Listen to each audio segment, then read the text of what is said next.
I'm that girl who is flashed today, so busy. Fantastic times, absolutely fantastic times. And as we are learning so quickly about new things that are being disclosed in sessions because it's time to learn them, right? And it all makes sense. It's kind of like when we go into when we open up a jigsaw puzzle, right?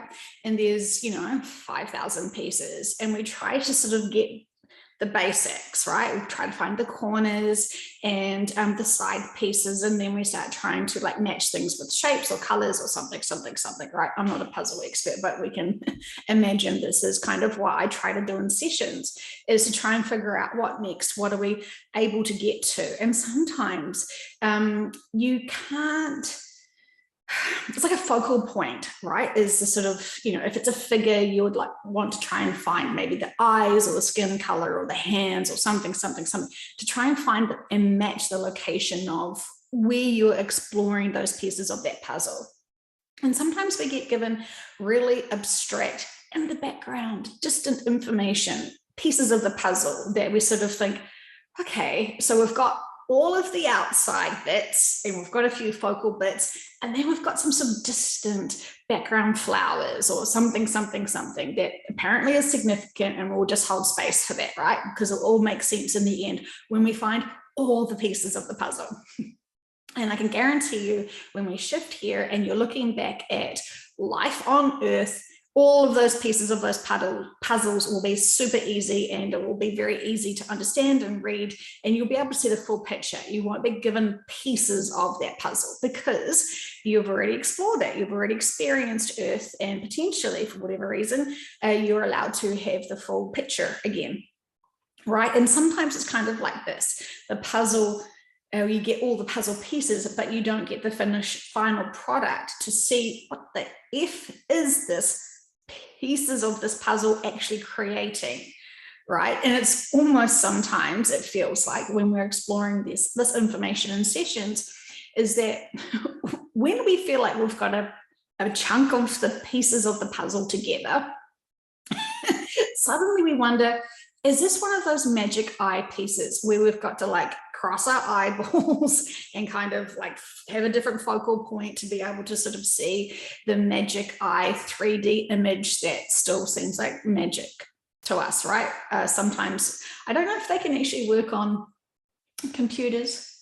It may be something we have to still do with pieces of paper, right? The books were such the rage to explore. So hopefully you're still keeping up with me with this analogy, right? So sometimes we don't quite know what the focal point is, what the actual object or the freaking purpose of some of the pieces to the puzzle. So I'm doing still lots of private sessions that won't be shared because we're still exploring all the pieces of the puzzle and all the different events that sound all abstract and insignificant and inconsistent, but yet when we ask a wide range of people about this event, we can see it from different perspectives of different countries, viewing and understanding what's happened in those other countries. And also, it's kind of like this. If you, let's just say, for example, right? So really just open your mind to what I'm trying to say to you here.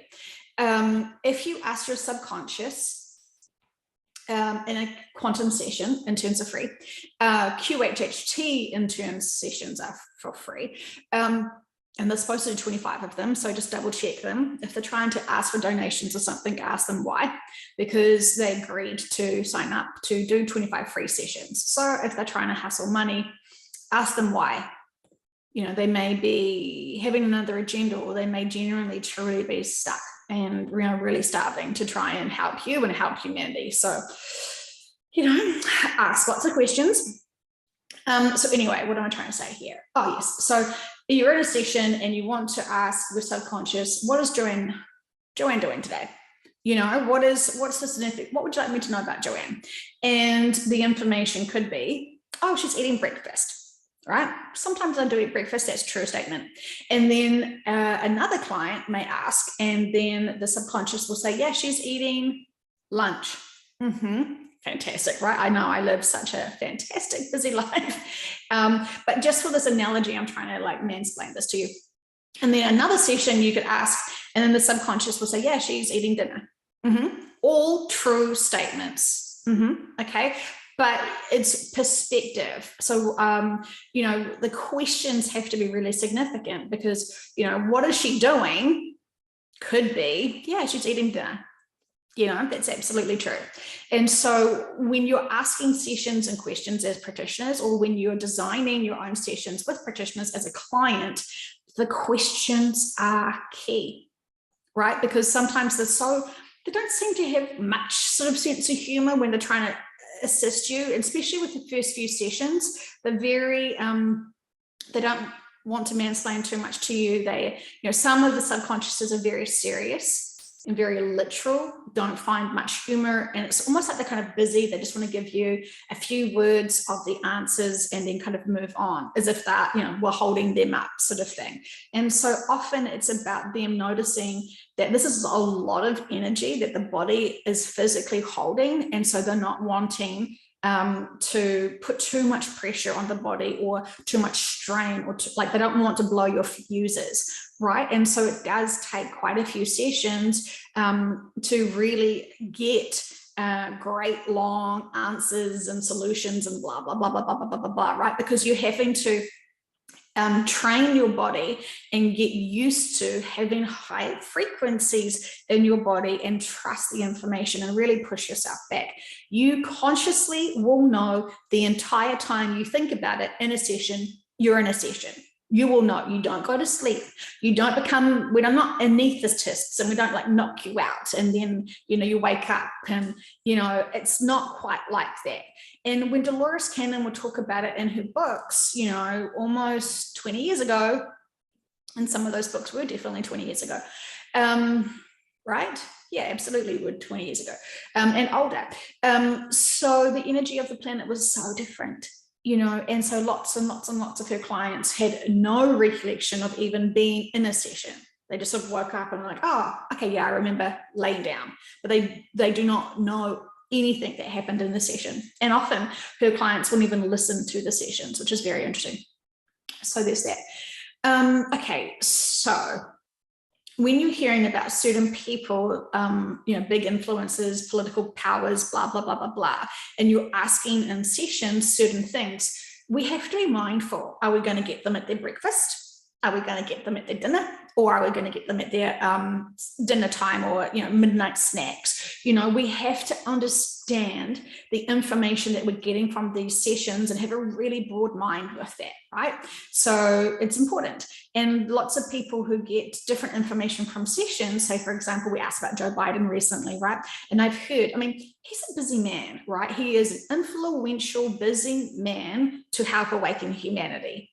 Right? It's truly what his purpose is. And so love him, hate him, appreciate his life contracts, and his what he's teaching the world, what he's showing the world, what he's trying to do to help the world. You know, because remember, the worst things that we think are happening to us are all lessons for us to have experiences to grow from and learn from, right? So it's about perspectives once again.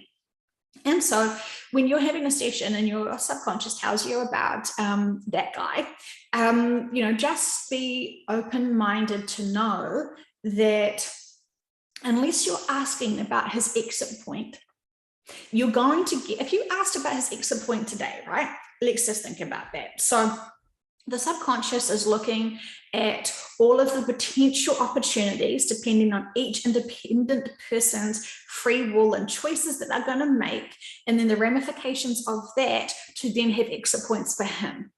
Okay, so the subconscious is going to give you the most probable outcome for his exit point. So it's interesting, right? What a weird thing to ask in sessions, exit points for presidents. Just like how lots of you want to know your exit points this lifetime as you are shifting, right? So when you're asking about the client, and when you're asking about yourself, about the shift, and when you're going to go to either new earth or home planets or something, you're asking about your exit point here. And that was quite a shock when we were discovering that in sessions, you know, over 2.5 years ago, or whenever, whatever, right? time is not linear. So it could have happened, you know, it's still happening right now. So is that. So it's a lot to process in these sessions and in the information, isn't it? And this is why when you're having your own sessions, you get a stronger sense of what's going on and what they're trying to explain, because you get given so much senses in these sessions while you still don't see anything and while you still don't hear anything. And we know we have explored many sessions with the beloved Sally, and we know so much about her and her personal journeys and her many lifetimes here. And why did I bring her up? Why was I talking about her? And we heard about a session that was with Biden recently, right? But we didn't ask about his exit point. We just asked, you know, a significant thing, what was going to happen to him, what's humanity going to know about him, and the subconscious said a significant thing that's going to happen to him. It's not his exit point. You know, people who get arrested are not, it's not their exit points. So anyway, interesting. I feel like I wanted to talk about something else and I can't remember what it was.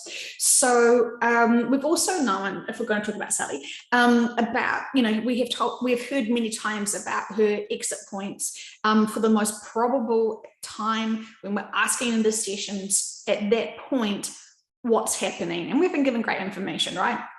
I remember the time where they said she wasn't going to experience Thanksgiving, and, you know, she matured, she accepted it, she was okay with it, balanced it. It's a mind F, absolutely, but she processed it.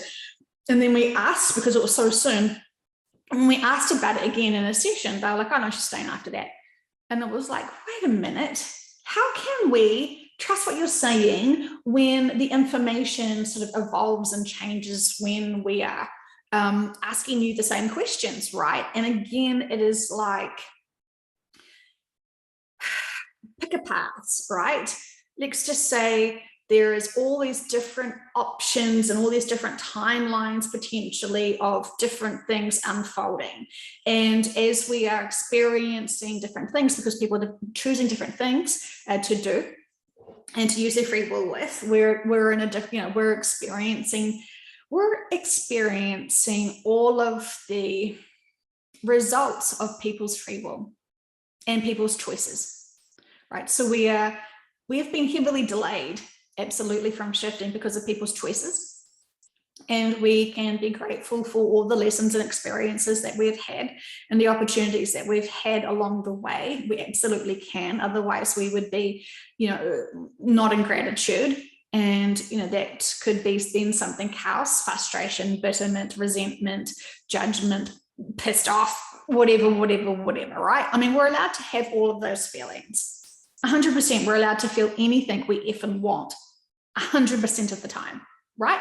Our choices. But it's our responsibility also to be able to pick ourselves up, stop that temper tantrum when we choose, and then raise our vibrations. And it's a journey. It's absolutely is a challenging one, but when you have faith and trust, and when you keep doing more sessions, you understand why. It's very easy, and it gives you great joy and inner peace when you understand everything from a higher perspective, right? That's really truly helpful. And as we're trying to navigate and understand what is to come, because we don't really like surprises, do we? We want to be able to figure out what's happening around the corner so we can brace ourselves, we can prepare ourselves, we can, you know, help if we are given information. And it is very interesting what is coming out now in sessions. And as we know, prepare for everything. Absolutely. Prepare for everything. And I'm not saying be a, what is it called, a prepper. I'm not saying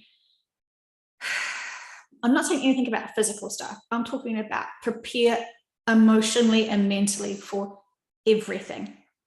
Okay? Not to distract you, not to dip you into fear, not to start you to worry, but it is best to prepare for everything. And how do we reach that point, right? Do we think about every worst case scenario and focus on the future of every doom and gloom situation possible and panic and freak out and blah, blah, blah, blah, blah? Or do we just set the intentions to accept whatever has to happen? We trust is purposeful. We trust that there is lessons there, experience there's there that are part of people's life contracts, and all is well. And that's it. That's how you prepare for everything. You just go with the flow. You have complete balance and neutrality. If there is anything, you're like, okay, Joe, okay, I see where you're going here. So I'm going to prepare for everything. But that's all cool and all. But if I get trampled to death by an elephant, I'm going to be pissed off. Okay, so let's just use that as an example. Not so fantastic, is it, right? Yeah. Ouch. But what is it for you? What is your elephant being, what is it? Do you have something that you're afraid of? I know lots of people are afraid of water, earthquakes, tsunamis, volcanoes, meteors, a whole lot of stuff, right? And there's so much that we've got in our little fear bank closet that we haven't unpacked yet. So the best way to move forward and be prepared for anything and everything is to see, is there something that you're like, oh God, okay, well, if I can't create my own reality, and she's saying prepare for everything, what is there that's sticking that I wouldn't want, that I know I'm going to exit? What is it that you wouldn't want? Some people don't want to be suffocated. Some people don't want to be stuck in a cave. Some people don't want to be starved to death. I mean, these are all grisly, aren't they? It's not the best, like, yay, jazz hands conversation. But this is something we have to be able to just think about to see, are we prepared for anything? Truly, because you always knew you were going to exit in this lifetime. You always knew that there was death, the cycle of death. We always knew that we would be having an experience of leaving these physical bodies. So we can't escape that truly. We can then keep the illusion that we have these physical bodies if we need to have that security comfort. That is absolutely fine. It's all choices still. But is there any sticking points for you that you will not be able to be in balance and neutral with? Great inner peace, great inner work. So many people ask in sessions about their worries and fears because I've had a dream of something that scared the bejesus out of them. And so what is that for you? Because that might just be another parallel life or something else. Sweet, the parallel life has to have that experience. I'm all good. We can find joy in interesting things like the exit points of our parallel lives. It's not judgment. We're just grateful. Being in gratitude is a high frequency vibration. So don't feel bad about being in gratitude. Okay, so there's that. So what is it for you? Is there something that's sticking? Great way to explore in sessions and great to be able to do your inner peace and inner work and all that sort of stuff for it. So what I'm trying to say to you, without making any of you panicky, is that we have to be prepared for everything and anything. Exit points. Don't focus on that one day. Just like if you've ever been pregnant and you focus on the due date and the event and you become so hyper focused on it, you forget to relax during the pregnancy and then relax and enjoy the baby because you're just so hyper focused on that one event. And everyone else around you is really focused on that one event. And then, you need support both ways. You need support during the pregnancy and you need support with the newborn baby. But when everyone's just focused on that one point, that one day, sort of let's just be in more balance. Next, let's focus on every day. Let's focus on every choice we make and every decision that we choose to do. Remembering that we can be grateful for having tantrums, right? We can be in great gratitude for having a tantrum because we've just released a whole lot of shit and tension. So, it's about perspectives. And I just wanted to say something else, which is pretty prevalent right now. When lots of people are we've asked lots of times for releasing of everything that no longer serves you and releasing a lot of density, right? So just imagine us now all being sponges, right? We've all been born as little sponges, and we have soaked up all this density, all this trauma. We've had all these experiences. We've had to wipe up a lot of crap. We've been of true service being these sponges. Imagine being a bathroom sponge or a kitchen sponge, for example, right? And we are exhausted and we're super dirty. And, this is when we say to the teams, please release everything that no longer serves us. And imagine the teams like putting on their gloves and like, oh God, these sponges are,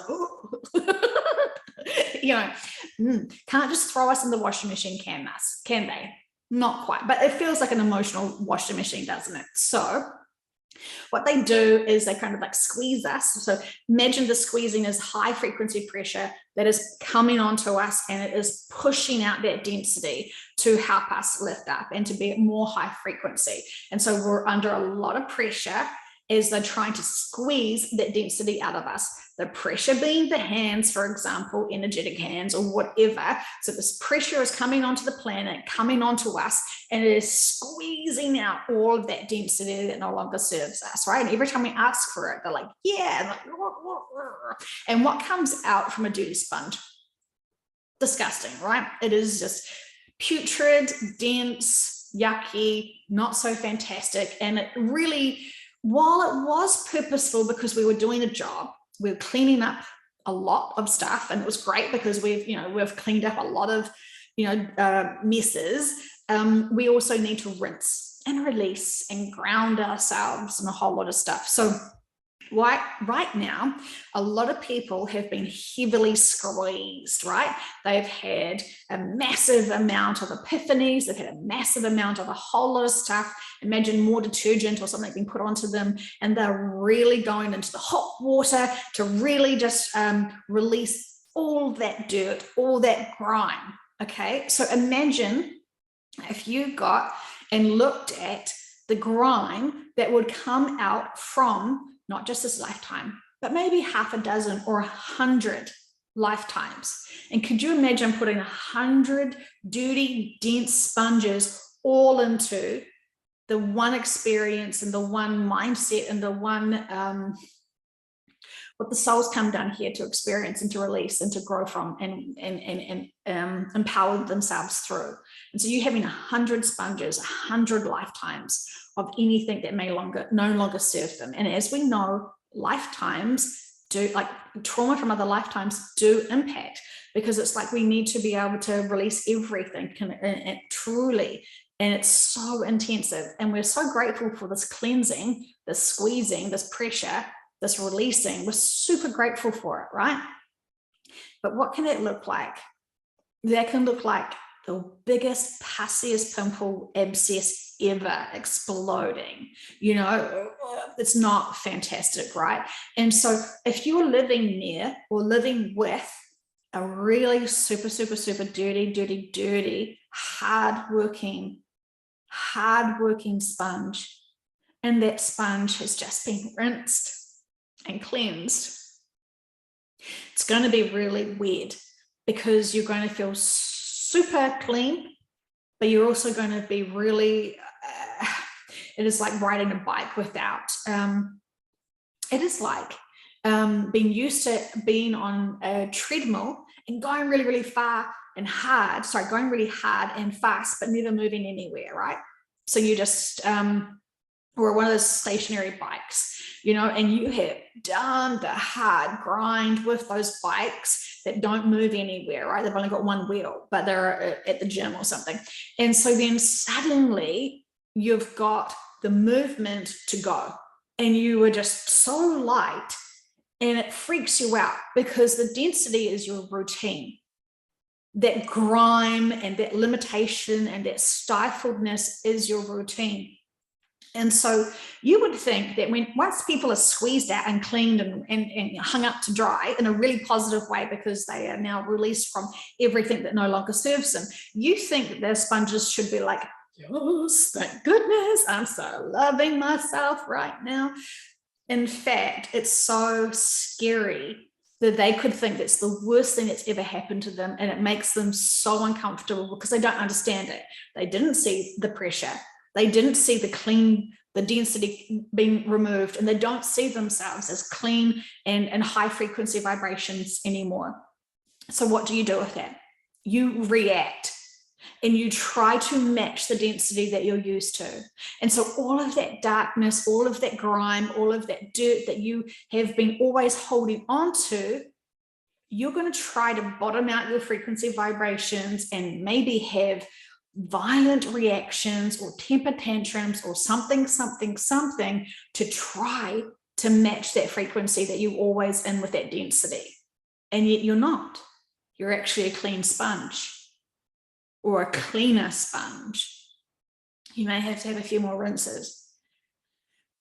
But can you understand how weird it would be when you don't understand what's happening to you, that you're lightening up, your frequency is raising and it's getting lighter and lighter. And if you're in this comfort of density because you're just used to it and it's your normal, it's thing when things change rapidly and it's not consciously your own decisions, but energetically you feel like something's off, you start panicking that there is something wrong with other people. You start becoming super suspicious or paranoid because something is amiss and you don't understand what.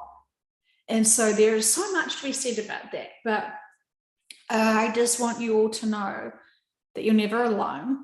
You're so loved. And as you're noticing people being cleaned as those sponges and waiting to be dried or whatever the analogy is, you know, once you lose that density, it is quite a traumatic experience to be able to just feel in balance with that high frequency, because you try to scramble to be normal, but your normal does not work for you anymore. And so it's a settling in period. And when people have been released, a lot of people listening to these sessions are raising their frequency vibration so much because they're doing their inner work and they're actually, you know, like they're holding, when you listen to those sessions with the channeling and all that sort of stuff, you're expanding your frequency vibrations to feel the energy with it, right?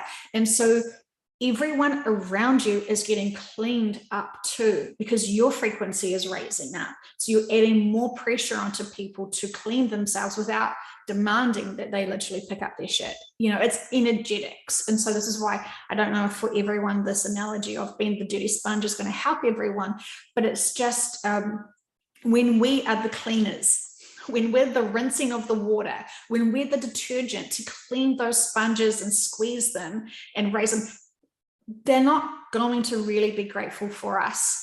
We may be so high frequency vibrations that we irritate them because we are not dense. And so we used to be like for like, right? And this is how sometimes our friendships and even relationships do part, right? Because we're resonating at different frequencies. Now, when you're in harmony, I've talked about this a few times, right? With this running race. And if you're tied to if you're a two-legged tied race, awesome if you're in sync. And if you're in sync with the same frequency and the same vibrations, awesome, totally, you can rock it until one of you either starts speeding up or slowing down. And so that's when you become, you know, tied to each other in a really not so fantastic way, and you can trip over each other accidentally, even though you're still focused on finishing. You can see the finish line, everyone's doing it. You can, you know, you came up, you signed up for the two-man-legged race. But if you're out of sync, it doesn't quite work. So how do we support that? It's interesting, right? Trust you're never alone. Trust your team's always listening to you. Love and compassion is always very fantastic. And try not to react to those people who are starting to freak out and panic, because that's what they're trying to get from you, right? If they're trying to lower your frequency vibrations to find that density again, because they desperately, you know, are trying to get back to being that dirty dishwash sponge, it can be really scary for them. And so this is why we have to love them. It's almost the opposite of the prickly cactus, isn't it? Because what they really are now is those clean sponges, and they feel so vulnerable and they feel so naked and clean in this analogy, right? And so they're not used to it. And what if being clean is starting to love themselves and starting to forgive themselves? And they have always blamed themselves for being those dirty dishes or those dirty sponges. But those dirty sponges got dirty because they were doing a whole lot of work. They had lots of experiences cleaning up a lot of messes. And so when they start losing that density and start loving themselves and feeling proud of themselves, while still remembering how they got dirty, but now they're allowed to get clean because it no longer serves them to be that density. It can be a struggle. Okay, my friends. Every time I want to say I love you, I always get teary-eyed, and I don't know why. It's so stupid. Because it's love, isn't it? That love is so intensive. It makes you want to cry. And you know, we shouldn't be ashamed of crying, and we shouldn't be ashamed of feeling pure love. And so drink lots of water and be kind to yourselves. Be kind to those prickly cactuses. And now be kind to those clean sponges who are drying up and starting to feel good about themselves and really scared about that. So anyway, I'll explore more with you later, but enjoy your days, and happy Friday to everyone, and happy weekend to everyone coming.